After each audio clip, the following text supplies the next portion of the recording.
This is continuing coverage in the trial of Alex Murdaugh from True Crime Today. Just when you thought it was done, right? I'm Tony Bruschi. Thanks for joining us. The press conference given by Alex Murdaugh's attorney, Richard Harpootlian and Jim Griffin, focused on their stance on the convicted murderer's innocence and the plan to appeal the life sentence handed down. Lawyers criticized the investigators for incomplete forensic testing and claimed that there was no evidence to prove that their client was responsible for the murders of his wife and son. Harpootlian stated that they intended to take the case to the Supreme Court if necessary. The defense's stance on Murdaugh's innocence and their plan to appeal the sentence sparked discussion and debate among the public. Take a listen. Am I supposed to introduce everybody? Yes. Okay. So y'all spread out behind me. Where is everybody? Good afternoon, afternoon. I'm Dick Harpootlian. This is Jim Griffin. That's Emily Dale.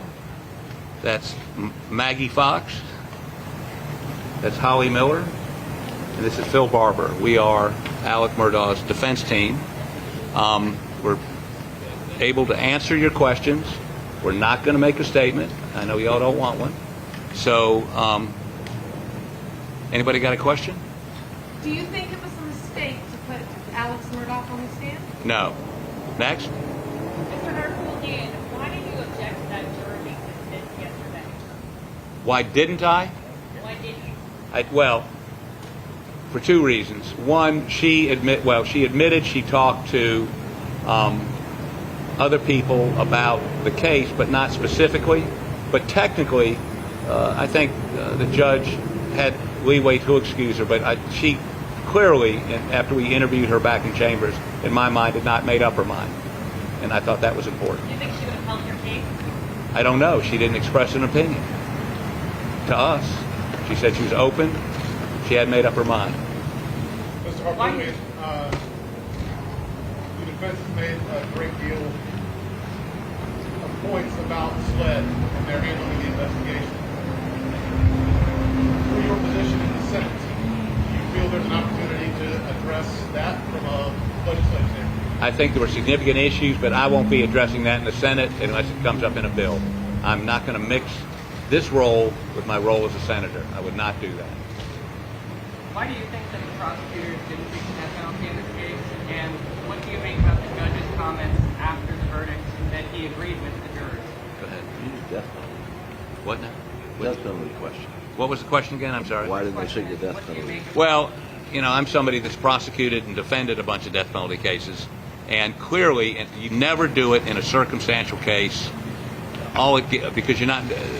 99 times out of 100, a jury's not going to sentence somebody to death without I saw him do it, he confessed, or, great forensic evidence at the minimum. They had none of that here. Secondly, in a death penalty case, it gives us the ability to individually voir dire jurors, which would have been very helpful here. And the prosecution obviously didn't want that. So I don't disagree with, if I'd been prosecuting this case, I probably wouldn't have brought it, but based on, what we heard was presented to the Colleton County grand jury by Detective Owen that Jim crossed, blood spatter that didn't exist, testimony about guns that was wrong. I can go through the litany with you. Going back to his question, I think SLED needs to do some self-examination on the forensic processing. They did not. One of the things we complained about was that Maggie's phone would have had all her GPS data on it if they processed it within 5 days, and they because they didn't, the GPS data got overridden. It was just one, which would have been helpful to Alec. It's fingerprints, footprints, and all kinds of forensic things that weren't done.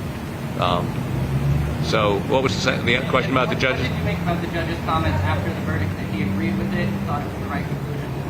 He's entitled to his opinion.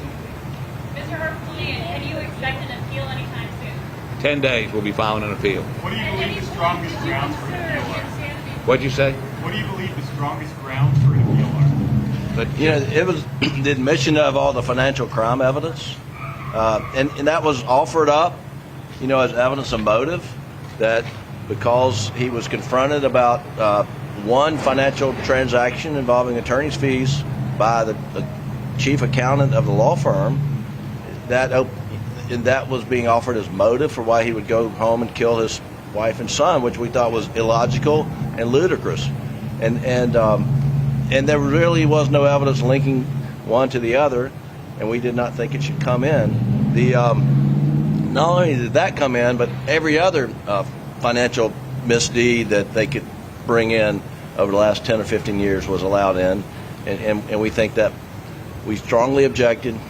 We respect the judge's decision, but we believe that was an erroneous decision, and we believe that the judge was somewhat misled, because at the conclusion of the case, when Mr. Metters is up on his rebuttal argument in front of the jury, he says to the jury, "Oh, forget about all that motive evidence. We don't have to prove motive. We just have to prove malice," which is right. But why did they go to all the effort to prove motive when at the end they say, "You don't have to believe us on our motive theory"? But by then they had cast Alec as a despicable human being, and that was the reason they offered it in the first place. And we think the appellate courts will take a strong look at that. We feel like that is a very solid ground for an appeal, and we're going to pursue that. Looking back at the last 6 weeks, long trial, would you guys do anything different in the last 6 weeks? How you handled No. anything in this trial? No. I mean, look, once the judge first of all, we believe if the judge was going to let that stuff in, it should have been limited to the Ferris case, which is what they were asking him about on Monday on the feed. Number two, Tinsley, the person that made the motion to compel to be heard on Thursday, Dawes Cook, Alex's lawyer, both agreed there wasn't going to be any storm or Armageddon or anything that was going to happen that Thursday. The judge might have issued an order, which months down the line might have posed a problem.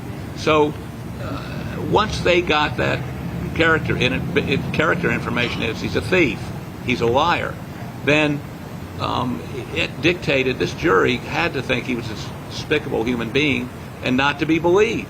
So it was about character. It wasn't about motive. So as a result, our options were limited. Should he take the stand? Well, we debated that. He always wanted to take the stand. But once that information was in, I mean, if he had to take the stand to explain the kennel video, the lie, if you will. He had to, but he had no credibility. His credibility had been stripped away by the financial Do you believe misdeeds. his claim today that he's innocent? Yes. How was Buster doing, and why did he choose not to speak at the sentencing? We could have had Mother Teresa up there speaking on behalf of Alec at sentencing.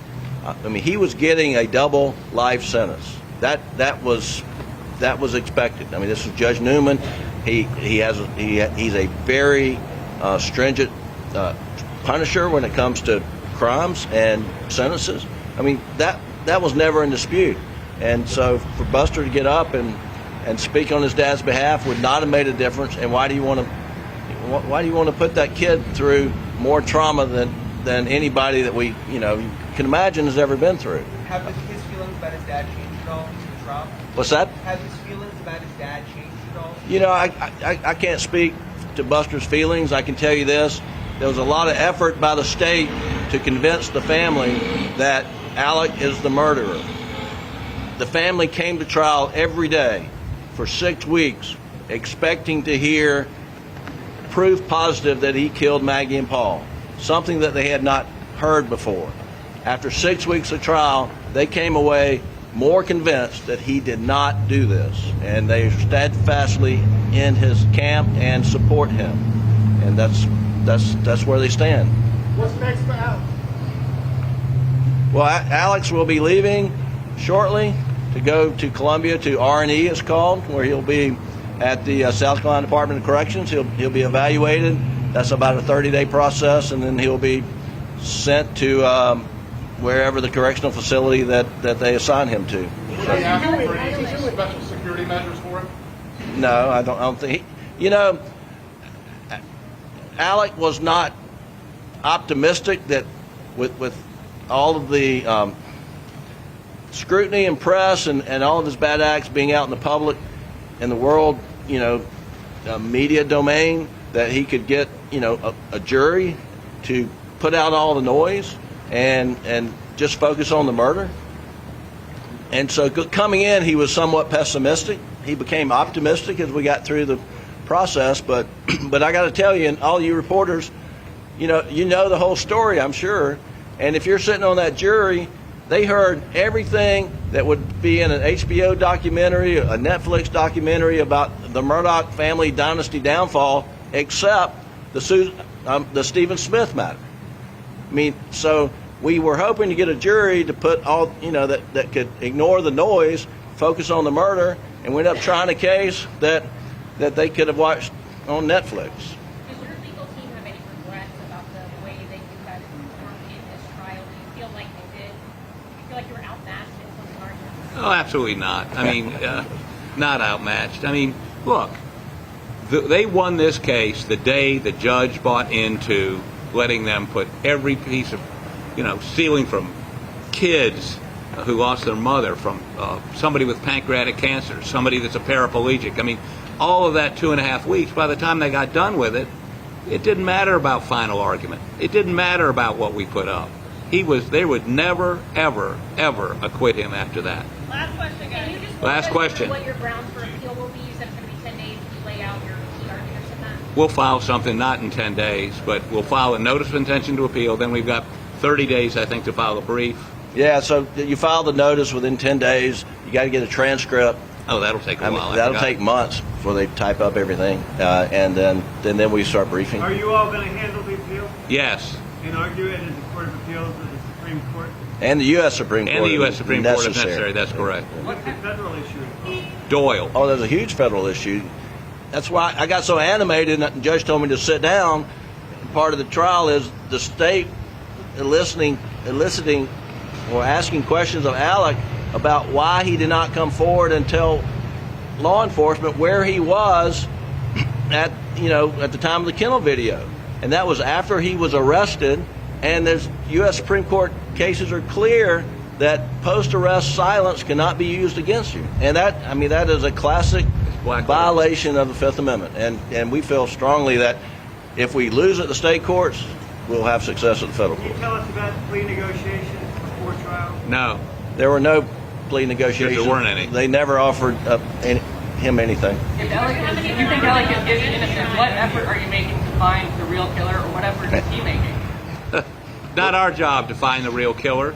If they had taken fingerprints, if they'd gotten footprints, if they hadn't destroyed, if they preserved Maggie's phone with her GPS, if they had not, they misrepresented to the grand jury that they had a shirt with his blood on it. If Owen had opened his email, he says he didn't get, would have told him a year before there was no human blood on that T-shirt. It was a comedy of errors in terms of forensics on this. So, do I have faith that they would find the real killer? No. Is Alec concerned for Buster's safety? Is Alec? We don't know. What? Last question. Last question. Defendant on the stand, Alex Murdaugh. Say that one more time. Did you support putting Alex Murdaugh on the stand? There was no choice. Why? Because he'd been made out to be a monster who stole from children and crippled people, and that's not a politically correct word. I'm sorry, I'm an old guy. Crippled people who had just done horrible, despicable things, and he had to try to push back on that. And if he'd let that lay without taking the stand, he was toast. Taking the stand, could he pull it off? Apparently didn't. In hindsight, do you regret not asking for a change of venue in this case? Not really, because we checked. We did focus groups in this case in a county way far away from here. 8 of the 10 people on the 2 focus groups knew all about this case. There was nowhere you could go that you could find.